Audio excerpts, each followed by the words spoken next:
ആർക്കും ഇതൊന്നും വലിയ സംഭവമല്ലായിരിക്കും കേട്ടോ. പക്ഷെ എന്നെ സംബന്ധിച്ചിടത്തോളം ഇതൊക്കെ വലിയ കാര്യം. എന്താണെന്ന് വെച്ചാൽ ഇത്രയും നാളും ചേട്ടൻ ലീവിന് വരുമ്പോൾ അല്ലാണ്ട് ഞാനും മക്കളും വേറെ കാര്യങ്ങൾക്ക് ഒന്നിനും പുറത്തിറങ്ങാറില്ല കേട്ടോ. എന്തെങ്കിലും ഹോസ്പിറ്റൽ കേസ് അല്ലെങ്കിൽ വീട്ടിൽ വരെ പോവുക അങ്ങനെയുള്ള കാര്യങ്ങളല്ലാണ്ട് തന്നെ ഇതേപോലെയുള്ള യാത്രകളൊക്കെ വളരെ കുറവായിരുന്നേ. ചിലപ്പോൾ ഞാൻ വിചാരിക്കേ വണ്ടി ഓടിക്കാൻ പഠിച്ചാണ് ഞാൻ എൻ്റെ ജീവിതത്തിൽ ചെയ്ത ഏറ്റവും വലിയ കാര്യം കാർ ഓടിക്കാനുള്ള ലൈസൻസ് ഉണ്ടെങ്കിൽ അത് ഞാൻ എടുത്തു നോക്കിയിട്ടില്ല. പക്ഷേ സ്കൂട്ടർ ഓടിക്കാൻ പഠിച്ചാണ് എൻ്റെ ജീവിതത്തിലെ ഏറ്റവും വലിയ കാര്യം എന്ന് വിചാരിക്കും കേട്ടോ.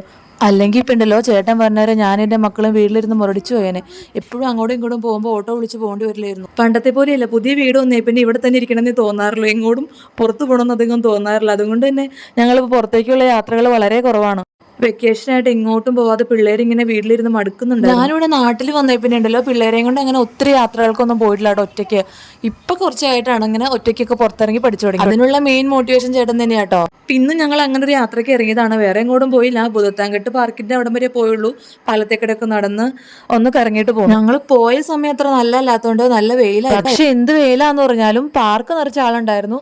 പാലത്തിൽ ആള് കുറവായിരുന്നു, പാർക്ക് നിറയെ ആളുണ്ടായിരുന്നു. അങ്ങോട്ട് പോയാൽ പിന്നെ ഐസ്ക്രീം നിർബന്ധമാണല്ലോ. ഐസ്ക്രീം മാത്രമല്ല ലൈം ജ്യൂസ് കുടിച്ചു, ഒരു ഉപ്പിലിട്ടത് വാങ്ങിച്ചു.